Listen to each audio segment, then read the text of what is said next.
if it isn't Tamagotchi, her new favorite pet. Yes! So what's that make me, fish sticks? Oh, are you hungry? Oh, no. By all means, feed it. Play till your heart's content. Look, Goldie! I took good care of her, and she changed again. Change? How about changing some water here? Katie, bus is here. So Tamagotchi can pause. I can pause too. Let's see that again. Hatch a Tamagotchi, the one and only, from Bandai, each sold separately. On my other YouTube channel, I talk about original species. They're a kind of fictional creature that people make up, usually, so you'll make an original character, donut steal them. Even if you're not a fan of original species, you've probably heard of protogens. They're one of the most common kinds of original species. I've covered about 50 of them on this channel, and I'm moving them over to the other channel. But one thing that got everyone into these original species in the first place, and their communities, was a shared love of virtual pet games. Games like Tamagotchi, Digivice toys, Neopets, and even Pokemon, all of these got people obsessed with them, so much so that they wanted to make their own. So it makes a lot of sense that people who like that kind of content would ask me to make a video on virtual pets. This is a Tamagotchi, one of the earliest virtual pet toys, and you've no doubt heard of them. They're everywhere nowadays and in a variety of flavors, and they're still making new ones. Here's my Tamagotchi On Wonder Garden Lavender. It's the first full-color Tamagotchi to release in the US, and it had Bluetooth connectivity and a companion app on phones that are both dead as of 2 years ago.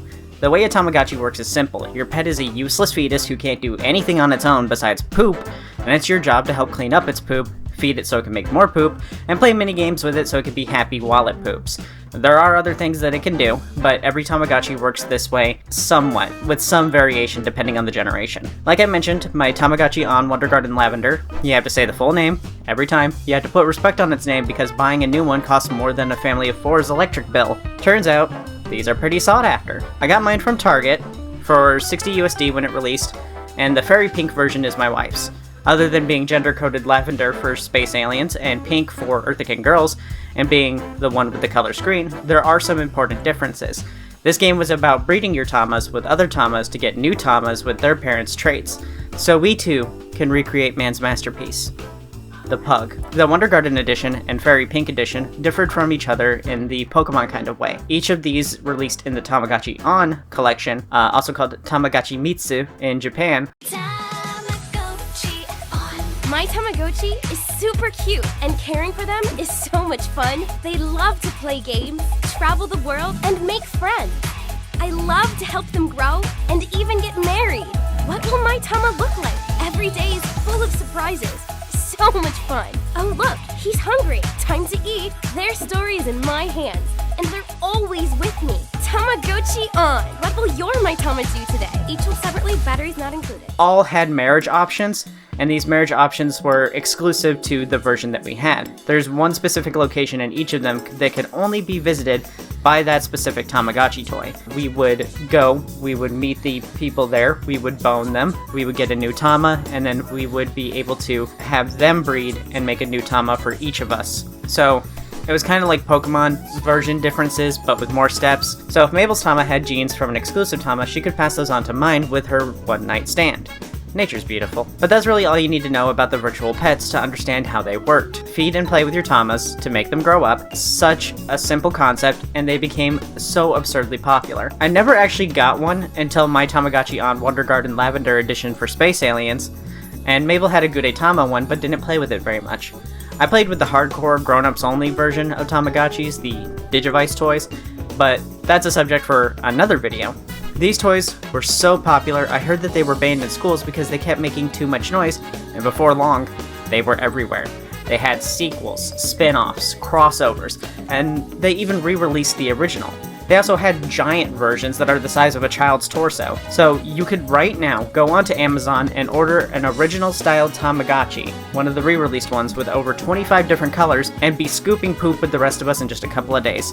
Seriously, take a look at these colors. They even have one for whatever the hell is wrong with Guy Fieri. Wow, I wish Bandai would take a hint from their Tamagotchi toy line and make their Digivice toys more accessible, but I guess I'll just go myself. But it makes sense that a series as popular as this would do crossovers and jump over to other forms of media, and one of these forms of media was video games. Now you know, if I skipped over the actual Tamagotchi for so long, that I definitely did not play the Tamagotchi video games. So let's see what we're missing. First, I'm expecting these all to be pet sims, something that everyone can pick up and play and get a taste of the Tamagotchi experience. That's why these were made, right? To convert gamers to Tama owners? Second, I'm expecting a lot of shovelware. So let's just see. Tamagotchi. It makes so much sense that the handheld toy that is rarely in color would have its video game debut on another handheld that is also not in color, and that's here on the Game Boy Original.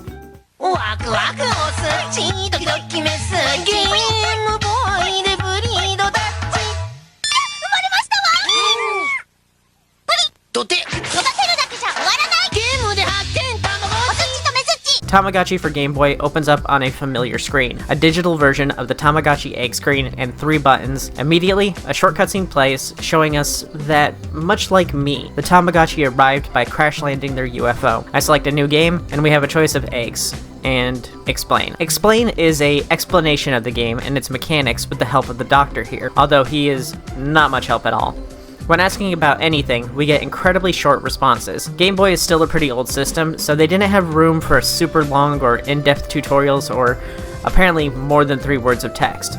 So I guess I'll need to get a manual after picking my egg. If you do decide to play this one in the future and you want to play it on an emulation device, you could get the RG Nano, which is what I have.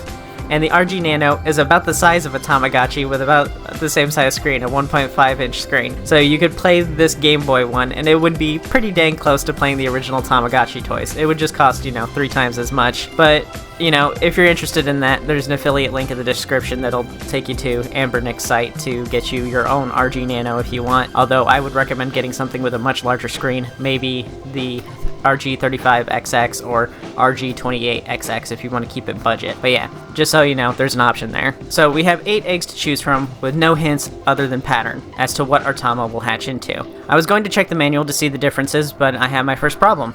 I can't find any scans or pictures of the original manual. All I have to go off of is this fan one made by Neo Memechi and a walkthrough. So unless I can find a scan later, which I never did, I'll have to go through the whole game with these, which I did. Thankfully, Neo Memechi's guide is very in-depth, providing exact numbers for many things.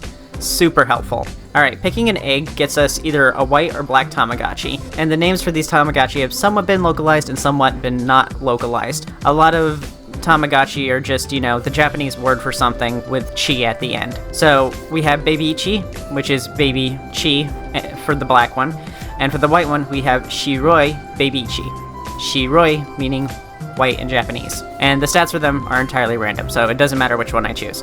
How I care for and raise Gleebo will decide what they turn into. From here out, it's a pretty good simulated version of the Tamagotchi toys with some unique additions that make it worth playing over the toys even now. For one, you can take care of up to 3 Tamagotchi. Many of the toys, even modern ones, let you only raise one at a time. It's kinda funny. In the Tamagotchi toy community, there are people who run multiple Tamagotchi toys at once, some playing so many at once that it could be considered a new job. I wonder if they know about the Game Boy game, because it might save some of them some time. Some other great improvements is that the game is only active when you're playing it, just like the Chow Gardens. So you don't need to worry about timed feedings or when they're the most active. When you shut off the game, it saves and you pick up where you left off. But the game now has a clock separate from the real world. So your Tama might be asleep when you're awake. You can fix that by clicking the clock. So you don't even have to sit through the boring parts anymore. Think of the Tama toys as a YouTube video and the Game Boy as TikTok. Tamagotchi toys are for long play periods, and Game Boy Tamagotchi condenses that experience. Care is pretty simple in this one, just like the toys. You have the feed menu option that lets us select what food to feed Gleebo. Gleebo is a baby and his favorite food is bread. All Tamas have their favorites, and you might find that as Gleebo grows, his taste buds might change too. The food types are bread, meat, carrot, ice cream, and cake. The food pyramid. All 5 parts of it. But a fun thing is that bread is actually a rice ball or onigiri in the Japanese version, and was localized into sliced bread. At least it's not the jelly donut. The next menu option is light bulb. This just turns the lights out. The ball icon means games, and here we can play 3 mini-games with Gleebo. Smile game takes us to left or right, where we choose whether Gleebo will pick left or right, and it's random. If you win, it feels like losing because of the terrible sound Gleebo makes.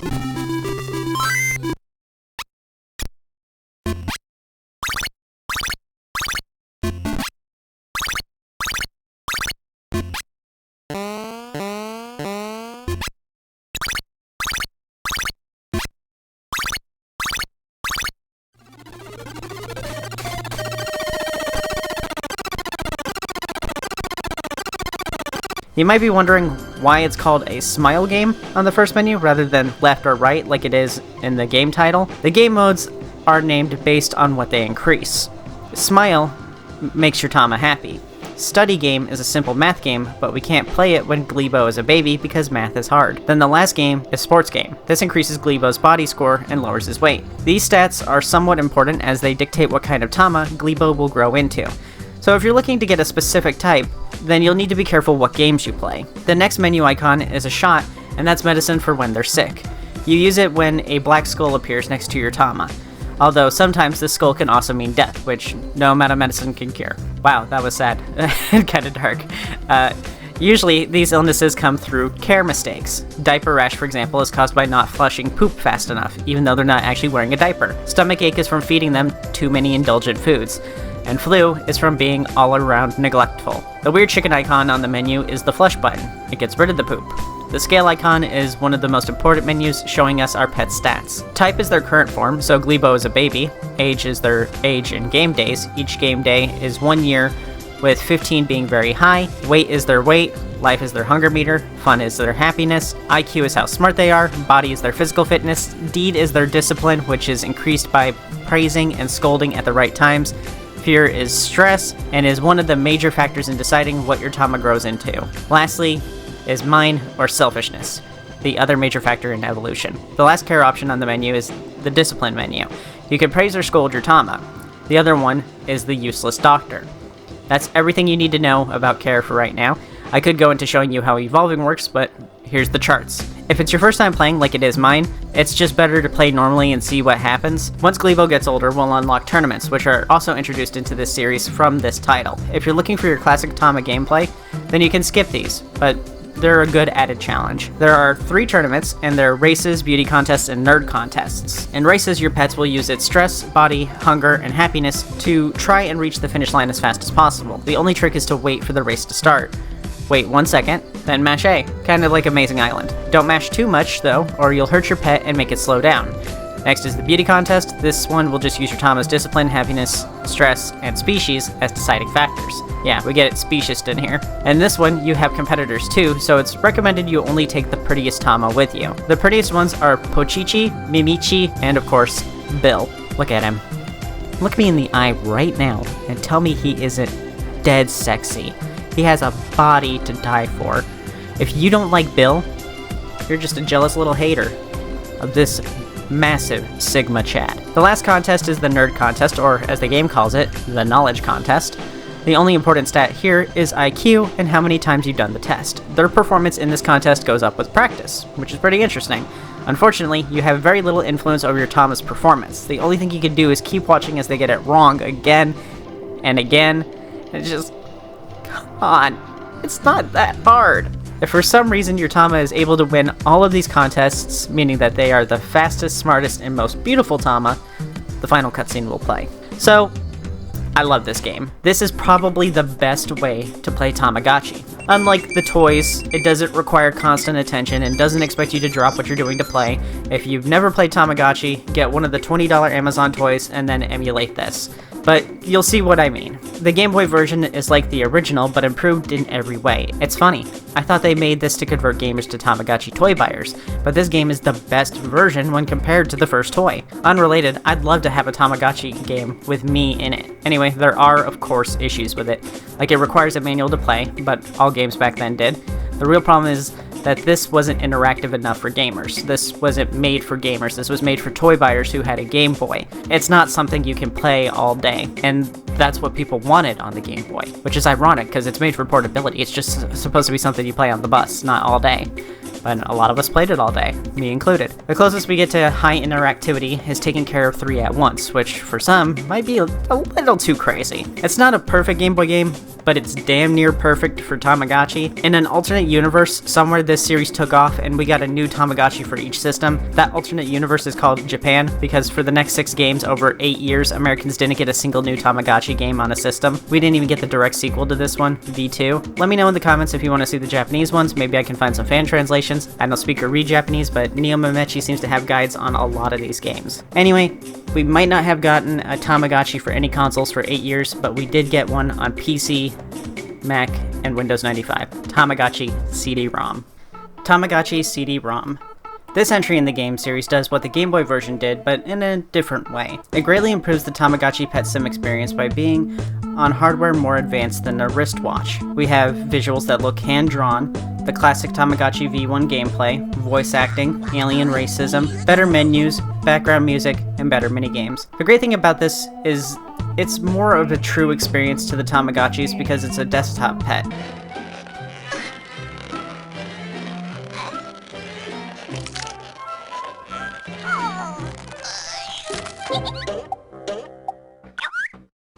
You're meant to have this running off to the side while you work on other stuff on your PC. So you could run this and play it while you're in queues for multiplayer games, or you can play it while you work on scripts for your YouTube channel. Other than that, it's your classic Gen 1 experience, but this is also a bad thing for some people. The Tamagotchi Gen 1 experience involves portability. Without that portability, the game doesn't really work the same. It doesn't have the same appeal. The toy experience is meant to be played on the go over the course of several days.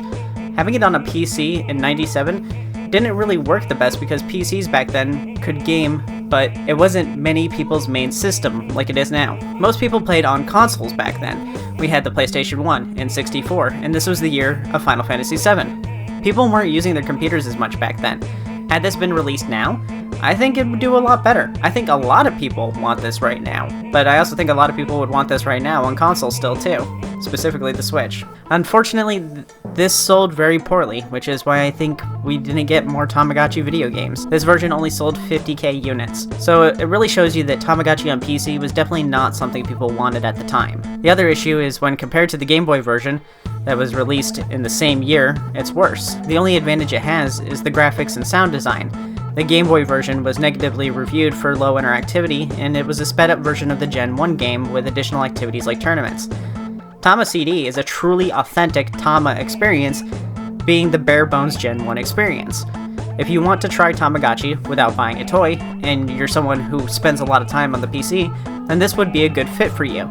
But I think you should just get the toy, since it's like the CD-ROM, but you can bring it with you.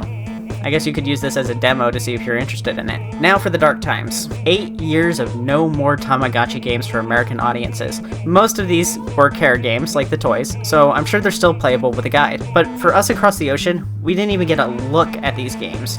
Our next Tamagotchi video game was Tamagotchi Connection Corner Shop 1 and 2. They don't sound like pet sims based on their name, but they were good enough to get sequels, so I'm sure they're fine. Tamagotchi Connection Corner Shop 1. This was the first Tamagotchi game to be made available to US audiences in 8 years. And it's also the first one to be a game not about Tamacare.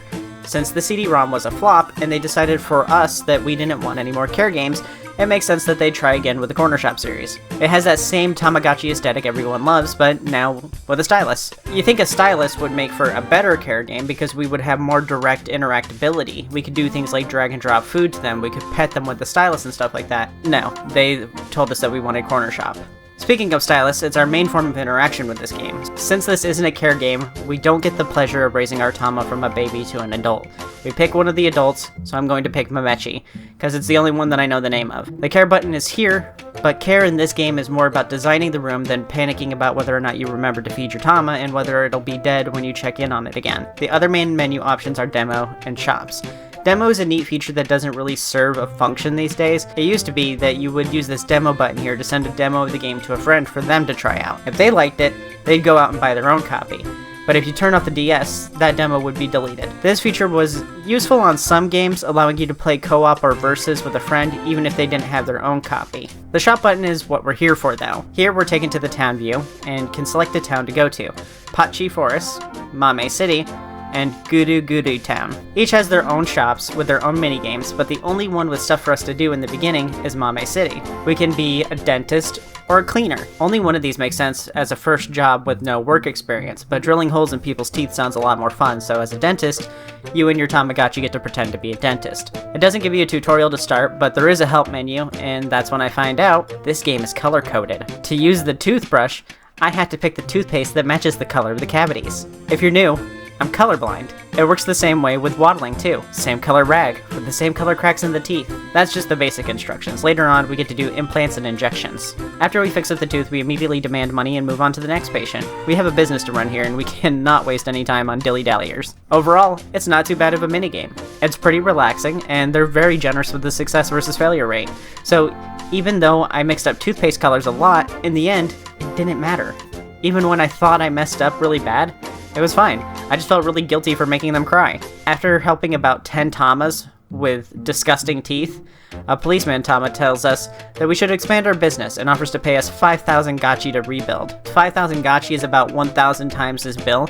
Either he's nice or I'm doing this out of steal, which makes sense because I am definitely not qualified enough to be a dentist. The next time we enter, the game kicks it up a notch. The demons from the foulest pits of teeth hell now wander the streets that are their mouths, and we have to do implants. This was starting to get hard, and I realized my mouse might not be the best for all of these games. It might be time to bust out the drawing tablet. Overall, it's a pretty easy minigame, but you can't quit until you patch up the teeth of all the patients for the day. Maybe after 5 busted mouths, I'm ready to see something different.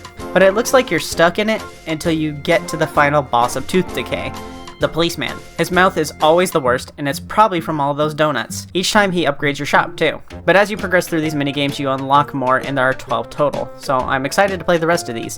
The dentistry minigame was pretty fun. If you like the dentistry minigame, you'll be happy to know that the next game, Cleaners, plays very similarly. Using visual cues like color and wrinkles, you figure out how to best take care of the customer's clothes. First, you pick the color detergent that matches the clothing and dump it into the machine. Then you click and drag the circle at the top to rotate the washer. Once it pops out, you use the other tools to fix up the shirt, like ironing out the wrinkles. Stain remover to remove stains via tapping, applique to apply a patch, then sew to stitch on the applique. As you can see, this is exactly the same as dentistry, and surprisingly, has a better payout. You make double the amount a dentist makes. Dang, maybe I should have gotten into the dry cleaning business instead of YouTube. Of course, the majority of these advanced cleaning techniques you won't use until the higher levels, so for now, back to the washing and ironing minds with you. Music Club injects some variety. Guess they didn't have it in their conscience to make us play the same minigame 3 times in a row. Music Club is hard though. It's a rhythm game, but not like a normal one like Guitar Hero where you use button inputs and the notes scroll down towards you. Instead, your Tama will sing the line revealing the note string we have to press. We have to press these 6 times in a row. On an actual DS, I'm sure this is fine, but emulated, it's near impossible without a touchscreen. So I really did have to break up my drawing tablet for this one. I'd skip it, but it's this or ironing more cardigans. It's really annoying to have to bring out my tablet too because it takes up so much space. I hooked up my tablet and it didn't help much. I definitely did a lot better than using a mouse, but this minigame is hard. Maybe the syncing is off because it's emulated, but it was hard to get the perfect timing. I got enough of this mode's songs very quickly. I recommend playing the others extra to skip over this one. Even when I felt like I did perfectly, I only got 2 out of 3 smileys. So you have to be pretty cracked at this game. I also found out later that depending who your starting partner is, dictates the speed of the minigame. Feels like something they should have told us that, like, hey, maybe Memechi's hard mode. The next minigame is Flower Shop, and it plays just like the first 2 games. I know this was made for children, and I'm sure a lot of you loved it, but holy shit, I am so tired of the same minigame. Each of these is a mandatory batch of 10 plays for 1 shop upgrade. But the shop upgrades are how we unlock new minigames. So I played each of these 60 times total now. This one is made even worse because it's a memorization game. When you finish one of the minigames in the other jobs, you rapid click to get through the dialogue faster because it's all the same inane, awkward shop talk. We use special chemicals to remove stain. Wow, that amaze! Then you move on to the next one. If you click through this one, you miss out on the instructions. So they took the same minigame and made it even slower. It's made even more annoying by the Tama customers' nebulous ideas of what is big and what is small. Sometimes big is 6 flowers. Sometimes that's too few. One customer even said, I like green, but I don't want a lot of colors, but I want a big bouquet of yellow flowers. Excuse me, but what the f does that mean? I had another say, I want a small bouquet of many colors. Like a small is less than 3. How many is many? 2? It's like I'm working retail all over again. At this point, you play the Flower Shop minigame because you have no other choice. If a new minigame unlocks, it's almost always from finishing the 2nd shop upgrade, so I have to suffer through the same minigame for the 3rd time. Next minigame is another, you guessed it, menu minigame, like the dentist. but this one is kinda hard. Each customer wants you to choose a specific layout formation, then fill it in with your matching gems, then thread it. The context clues are super useful here too. Your pet will tell you which category to look in, which narrows it down by half, then you fill it in. When you do stones and nuts, they hum and glow when they're in the right place, making this one a breeze. But it's still challenging, because the shadows aren't quite right. They're rotated, and we can't do that. So it helps with pattern recognition and young kids. At this point, you're probably tired of hearing me complain about how all these minigames are the same menu-based dress-up style minigame as the last one, so I'm going to skip the rest of these. Out of the 12 total minigames, 11 of them are dress-up menu games. We cover dentist, accessories, florist, and cleaner. The other shops that work the same are the Takoyaki shop, a cooking version of the game that is apparently quite tough, involving times and multiplication of items. It also has a lot of ingredients and steps. The spa is a more freeform one, allowing you to take on multiple customers at once and tending to their needs until they leave. You do this by using firewood to warm the bath, add soap, shampoo, temperature adjustment, and serve drinks. Florist Jeweler is one of the combo jobs where you need to level florist and accessories. It's pretty much the same as accessory shop. Bakery is like florist, and it can be pretty laid back. You're decorating a cake according to a customer's requests, but it's time-based. You'll have to choose the flavor, cut, icing, cream, and toppings. Beauty Salon is a freeform game as well. Each customer wants the same thing. Just make them pretty. Dental Salon is another combo job, combining dentist and beauty salon.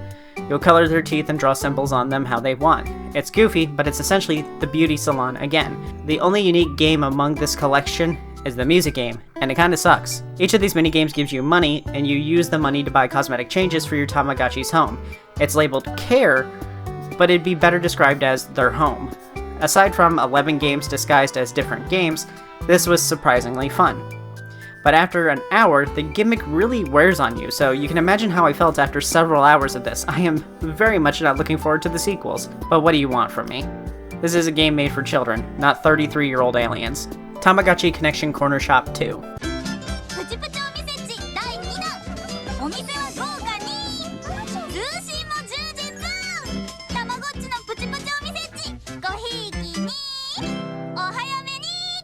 Starts the same as the others. Choose your name and pick your Tamagotchi. Don't let this be exactly the same as the last one, please. The game starts with your Tama of choice and you winning 10,000 Gotchi in the lottery that you don't remember joining. Weirdly, the name Tamagotchi is a portmanteau of egg and watch. So we just won 10,000 watches. We spend our V-Bucks on buying the shops which host our mini-games, so we have a little more freedom in how we earn our shops. But I'm going to try as many as I can, so let's just go left to right. Our first mini-game is Cake Shop. That sounds a whole lot like a bakery. And it's another menu mini-game. It works just like the accessory shop. Pick the right mold, pick the right color icing, pick the right toppings. It's a pretty forgiving minigame though, until you have to draw in icing, then it randomly becomes absurdly picky. By far, the most annoying part of the game is when customers complain and their talk bubble covers up the image of what I'm supposed to look at to recreate their product. Just like in retail, when you stop me to that I'm taking too long, it slows me down even more. Like, did anyone test this?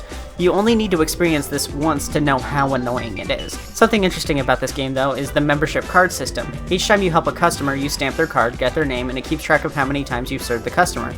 It's really cute, but also annoying because it slows down every minigame. You introduce yourself to the customer, push a membership card onto them that they either don't want or are just neutral about. It's just like working retail. Then you stamp their card in a cutscene and interaction before moving on to the next customer to do the same thing all over again. Since the minigames and store leveling work the same way, we still have to play each minigame 10 times to level up. So all in all, it's a good bit of wasted time. Florist is back and nearly the same, except they added a wreath for some. Thankfully, it's easier now because you can skip all the dialogue and it tells you exactly what you need at the top left, making the fastest menu minigame there is. It's barely any different from the Florist game in the first corner shop. It was at this point I had to lay down.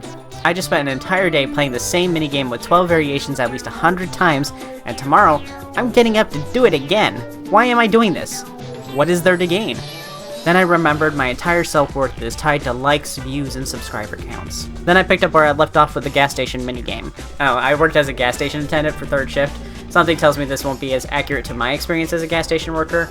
I don't think Corner Shop 2 is going to have someone hold me at gunpoint for cigarettes. Surprise, it's another menu game. Yay. You listen to the customer, then do what they want, which is usually gas, wash, wax, and replace tires. Very few things you have to do in this one, so it's quick at least. But I can't keep doing this. The UN made torture illegal, but it's still here in Corner Shop 1 and 2. Summary time. The wiki got so tired of explaining the minigames that they also summarized the games down into a single sentence. We have sushi bar, airport, burger shop, bowling alley, clinic, concert hall, boutique and combo shops, sushi bowling, and music clinic. Somehow these got a lot of sequels despite being the same game each time. It's like Call of Duty for children. They even sell well like COD. The description says, "It's an all-new game filled with your favorite Tamagotchi in 12 unique shops."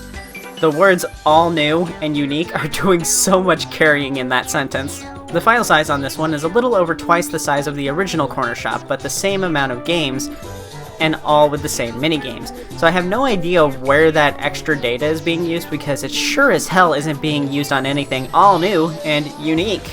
I'm sorry, but after 8 hours of minigames, I have no energy left for these games. The next one is a breath of fresh air because it's not Corner Shop, but after that, it's back to Corner Shop 3. No rest for the wicked, and I must have been a serial killer in my past life to deserve this punishment. Tamagotchi Party On. Oh, hell yes. We are finally on the Wii, baby. This is either going to be an absolute delight or shovelware. Oh my god.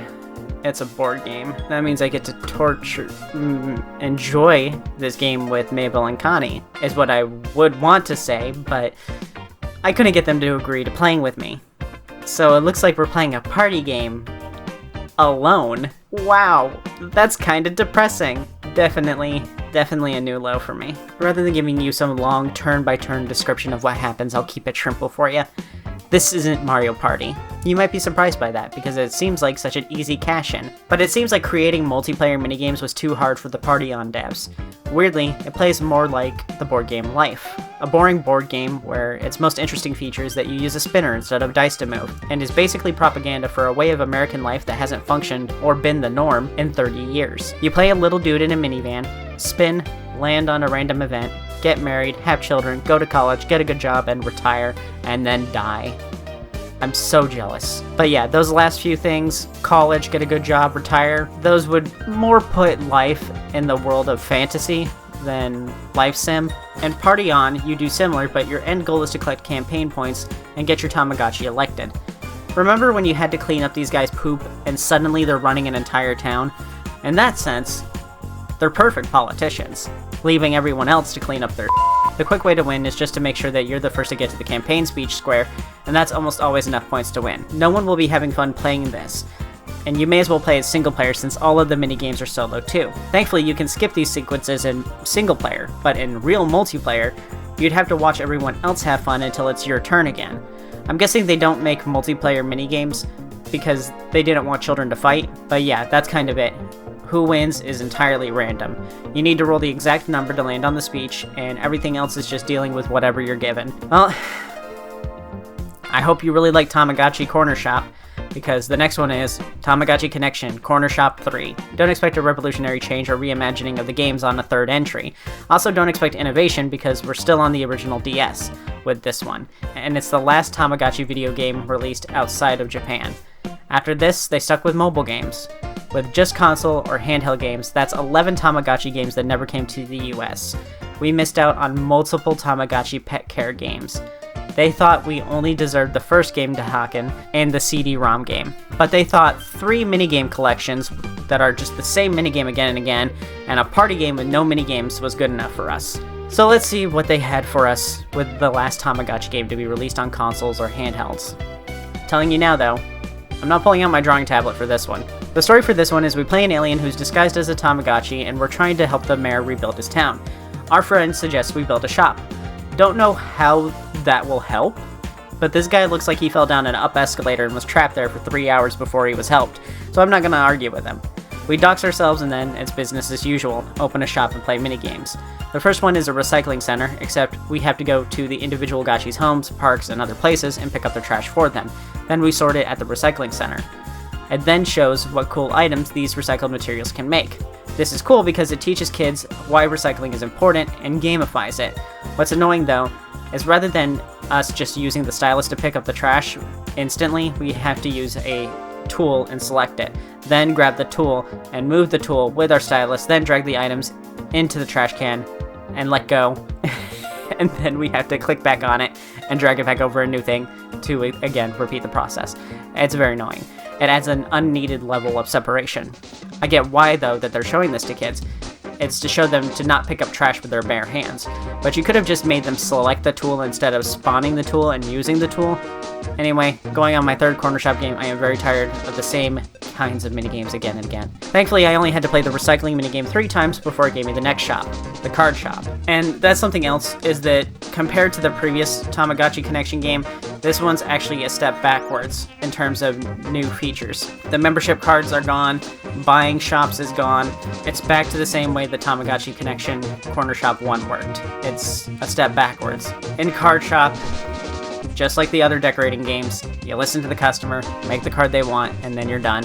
This minigame can be slow because they take their sweet time getting to the point and telling you what they want. On this card making game, we can select finish when the canvas is blank, which makes it the best kind of Tamagotchi Connection Corner Shop game.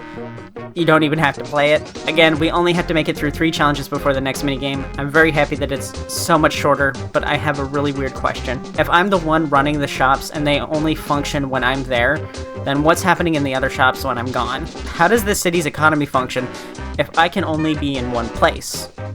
What did they do before I got here? The next shop we unlock is the treasure hunting shop. It's kind of a weird shop to open. You're digging up and polishing off treasures like we're playing Spectrobes or Fossil Fighters. How does this business stay profitable? What happens when we dig everything up? Does Mesucchi come in at night and bury more junk? The answer is simple. We can click finish without doing anything again, and we get paid money without ever having to dig something up. Woo! Now this is gameplay. The mayor was of course impressed by my lack of gameplay and gave me another storefront to do scams with. Alright, I think we got the point. The rest of the games are gardening, daycare, day spa, bakery again, ice cream parlor, event planner, decoration shop, piano studio, gardening bakery combo, and decoration day spa combo. All 3 of the corner shop games are the same game. They somehow found it profitable enough to make the same game 3 times, but not profitable enough to give us the rest of the Tamagotchi series. Maybe the Gotchi games would have done better if you gave us literally anything else. Well, I think I was right about my expectations. I was expecting pet games and shovelware. We got 2 pet games, but I thought for sure there would have been more, and it's a massively missed opportunity. Pet games are something a lot of us miss, and they're starting to come back. And the first game gave us a good taste of how good they could be. It wasn't just another Tamagotchi toy, but on Game Boy, it did things that the toys couldn't and even accelerated the gameplay. The PC game had such a cool aesthetic too. Imagine what they could have done in future systems like the DS. Instead, they gave us the same game 3 times in a bad board game. It reminds me of how Nintendo handled Chibi Robo. It was a cult classic and they really wanted Chibi Robo to work as a popular character. So they kept putting him in new games, and each time, they were nothing like the original. So each one got fans that had different ideas of what Chibi Robo was, while alienating the audience from the prior entry. Each time older fans were told that you need to buy this new Chibi Robo, or you'll never get one like the original again. They essentially held the original hostage until they got enough sales on a bad platformer. I think Tamagotchi was doing the same here. They kept giving us Corner Shop in hopes that it would give the brand a new high.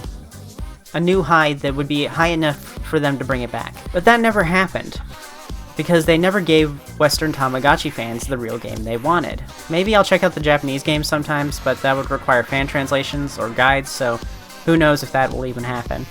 But at least we have Game Boy Original, and if you haven't tried a Tamagotchi toy before, I suggest getting it on Amazon. They're only $20, and you can experience the hype while getting weird looks for playing Tamagotchis in the 20s. Thanks for watching. But I'm very busy. I have a family of 5 to take care of. Thanks to my patrons who make awesome videos like this happen.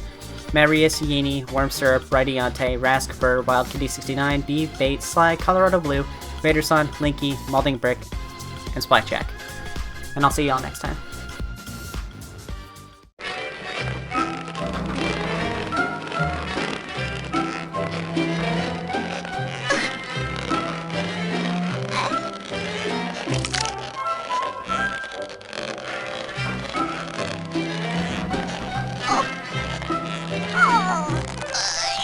Oh.